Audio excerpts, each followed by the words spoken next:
Assalamu алейкум, урматтуу мекендештер, урматтуу кыргыз элим, урматтуу кылым карыткан жоомарт берешен мекендештерим. Кудай буйрса биз Ак ниет аманат коомдук фонду бүгүнкү күндө 2 жашка толуп турабыз иншалла. 2 жашка толдук. Кудай буйрса мына ушул август айында, ушудан так 2 жыл мурун 2018-жылдын август айында биз Ак ниет аманат коомдук кайрымдуулук фонд деп официалдуу түрдө ачып, анан ошол август айында биз фонддун күбөлүгүн алган элек иншалла. 2 жыл аралыгында өзүңүздөр күбө болуптасыздар. 2 жыл аралыгында Алла Таала бизди канчалаган эмне деген гана иштерге себепкер кылды. Биз көбүнчөсү баягындай чоң жумуштарды гана айтып келатабыз. Андан сырткары канча жумуштар жасалып келатат. Албетте биз Ак ниет аманат коомдук фонду сиздер жоомарт берешен инсандар менен ошол муктаж инсандардын ортосунда татыктуу көпүрө болуп берүүгө аракет кылдык иншалла. Бул 2 жылдык эле кыскача бир отчет боюнча айтып кетсем, 2 жылдын ичинде биз Индияга, Турцияга, кыскасын айтканда Кыргызстанда операция болбой тургандагыдай, кыла албай тургандагыдай бейтаптарды 29 бейтапты алып чыгып келиппиз башка мамлекеттерге, Индия жана Турцияга. Аларга деген эң аркасы $20,000, эң алды $40,000 каражат кетти. Мына ушундай урматтуу мекендештер. Андан сырткары 2 жыл аралыгында биз Ак ниет аманат коомдук фонду 8 үй бүлөгө 8 турак жай жашоого муктаждар үй бүлө, ушундай муктаждар үй бүлөгө турак жай үй салып бериптирбиз. 8 үй бүлөдө кеминде 5 жан жашаган болсо 40 жанга момундай айтканда кадимкидей жашоого шарты менен үй салынды. Андан сырткары Кудай буйрса биз ошол былтыры 2019-жылы биз жакшы ушундай идея келип, мына ошол идеянын үстүндө азыр иш жүрүп атат, көрүп атасыздар.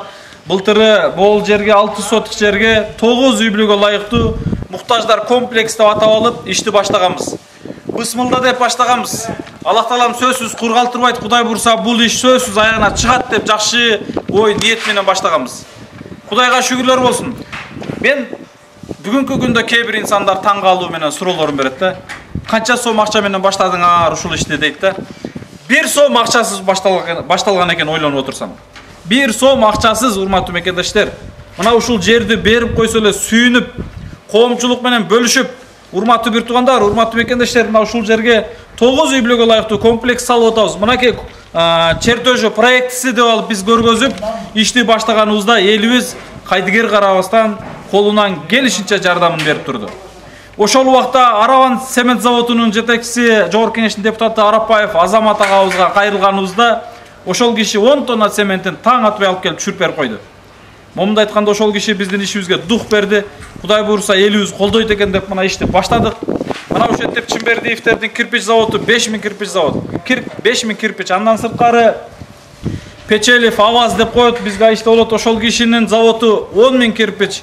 Андан сырткары КСД деген бетон завод бар. Ошол бетон завод бул жерге бүтүн кете турган плиталарын 120.000 сомдук. Өзү жалпысынан 170.000 сомдук плита болот. 120.000 сомдук плитасын акысыз берип койду. Эми айта берсе аябай көп. Мына кече былтыры бир эжекебиз Мукаррам эжекебиз бул жагына чатырына тинекесин алып берип койду. Мына ошол эжебизге атаңдаш отуруп кече жапжаш эле бир тууганыбыз бул жагына 85 000 сомдук, тинекесине жыгачына 50 000 сомдук, 135 000 сом бир кыз ушул жерге аманатын жөнөтүп койду. Эми ушул инсандар менен чындыгында бандай сыймыктанса болот, себеби кыргызымдын чыныгы жоомарт берешен инсандары. Кыргыз ким экенин бүгүнкү күндө көргөзүп атат. Биз сөз менен эле эмес, далил катары, факты катары бардыгын көргөзүп келатышат. Эл ушунчалык ынтымакташып бүгүнкү оор апат, оор ооруда көрүп атасыздар, күрөшүп атышат. Эл өзүн эптеп атат. Мына кечкурун биз Москвадан 9 коробка медициналык шаймандар ошол медиктерге жана бүгүнкү ооруп аткан бейтаптарга керектелүүчү бүт ошондой медициналык шаймандар келди Москвадан.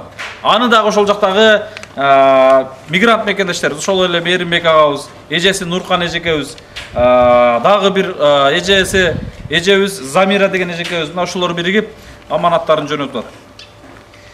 Урматтуу бир туугандар, урматтуу мекендештер, эми айта берсе көп, чындыгында аны үчүн сиздер мага көп убакыт берсеңиздер, мен бардыгын жазып жүргөн китебимден окуп берем иншалла. Бирок биз жазгандан дагы ашыгыраак Аллах Таала китебине жазып атат. Аллах Таалада сөзсүз 2 китеп болот. Ал 2 китеп бизге 2 китеп ачылат. Ал 2 китебиздин бириси жасаган жакшы жумуштарыбыз, соопторубуз жазылат. А бир китебине болсо биз кылган күнөөлөрүбүз жазылат. Мана урматтуу мекендештер. Ошондуктан мен айтаар элем, жасап аткан жакшылык иштерибиз менен жанагы жакшылыкка ачылган китебибизди толтурайлы дейт элем. Кудай кааласа, азыр бизде жакшы иштер башталды. Азыр штукатурка шыбаган толугу менен жасаган алмаздын бригадасы бүгүн кайрадан ишке келди. Мына азыр 2-чи кабатка биз, мына мен колумдагы чек 24 000 сомдук биз гипсокартон алып келдик. Гипсокартон, профиль, ошо потолокко кете турган материал. 4 комнатага, 2 семьянын комнатасына 24 000 сомдук потолокко материал алып келдик. 2-чи кабаттан башташат алмаз. Бул жактан 1-чи кабаттан усталар потологун кылып келатышат, Кудай бурса. Анан паровой отоплениени кылып атканын көрүп атасыздар. Азыр биз съемкада, подсъемкада бүт бардыгын көргөзүп беребиз. Урматтуу бир туугандар, урматтуу мекендештер, момундай абалда чындыгында эмне деп сөз айтаарын да билбей каласың. Мен сиздер менен бир терең кайрылуу менен видео аркылуу кайрылайын деп тура көрдүм элем. Эмне себептен? Кемеге түшкөндүн жаны бир дейт. Урматтуу мекендештер, бир чоң кемедебиз. Өтө чоң бир кемеге түшкөнбүз. Ал кемеге түшкөнүбүздөн кийин бардыгыбыздын жаныбыз бир. Кеменин баш жагы чөгүп, аяк жагы калып кетпейт. Же аяк жагы чөгүп, баш жагы калып кетпейт. Чөксө бардыгы чөгөт, чөкпөсө бардыгы чөкпөйт. Айтайын дегеним, урматтуу мекендештер, урматтуу бир туугандар, мына ушул ишке биргеликте себепкер болуп, сапарлаш болгондон кийин ушул иштердин аягына биргеликте чыгайлы дейт элем. Келиңиздер. Ушунчалыгына кайдыгер карабастан колуңуздардан келишинче салым кошуп бердиңиздер. Бүгүн дагы мен сиздерге терең кайрылам. Көрүп аткан элибиз 20 000, 30 000 деген адамдар көрүп атат. Түшүнүп турам, бүгүн оор абал, оор илдет, карантин, элде жумуш жок, өзү менен өзү эптей албай атат. Бирок, урматтуу мекендештер, көп түкүрсө көл болот. Тамчыдан көл куралат. Кадимки эле тамчылап аккан суу, урматтуу мекендештер, кадимки бетон асфальтты оюп кирет. Өзүңүздөр практически көрсөңүздөр болот. Эгерде ошол оюлган тамчылап аккан жерге шаркырата челектеп суу кой берсек, ал суу бетонду оя албайт. Тамчылап турган болсо оет. Ошондуктан биз, урматтуу мекендештер, бардыгыбыз биригип тамчылап отуруп, мына ушундай иштерди көбүн жасайлы дейт элем. Келиңиздер.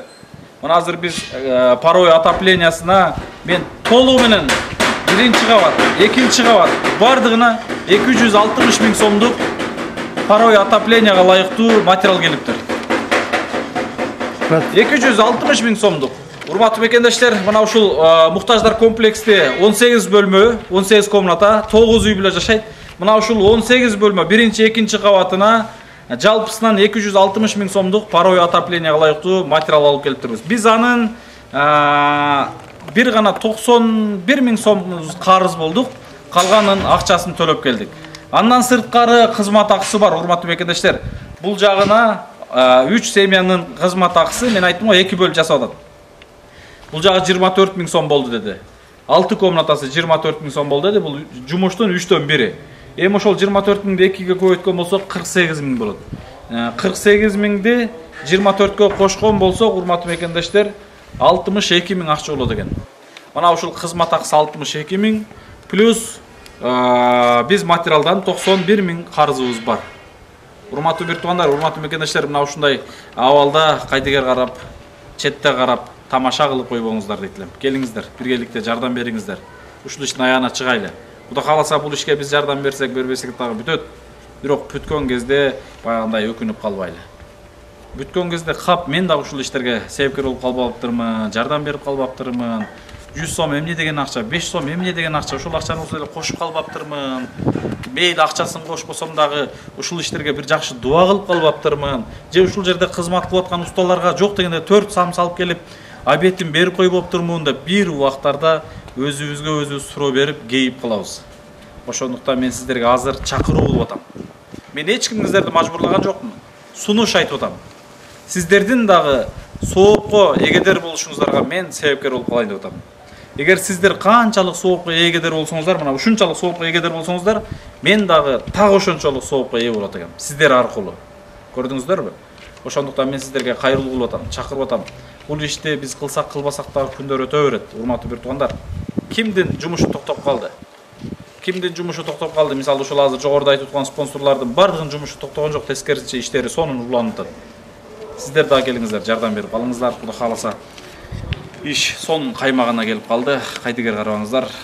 Биргеликте ушул иштердин аягына чыгайлы. Анан биздин Акниет Аманат коомдук фондунун WhatsApp байланыш 50 сом номери, бир эле номер кызматта 705 менен 33 77 90. Биздин Акниет Аманат коомдук фондуна жаңы Сбербанк карта ачканбыз. Эрболот Мусаев деп чыгат. Эч кандай күмөнсүз аманатыңыздарды жөнөтсөңүздөр болот. Мына сиздер жөнөткөн аманаттар алынып, бүгүнкү күндө ушул иштер жасалып атат, Кудай буйрса. Мына ушундай мекендештер. Дагы толугураак маалыматтарды, толугураак биздин каналдардын адрестери, номерлерди, реквизиттерди ушул видеолордун аягына дагы, түктөрүнө дагы, астына дагы коебуз иншалла.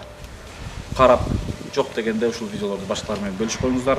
Азыр биз жумуштарды дагы подсъемка аркылуу сиздерге толук маалымат катары көргөзүп берет иншалла. Рахмат барыңыздарга. Тынч болуңуздар. Ассаламу алейкум.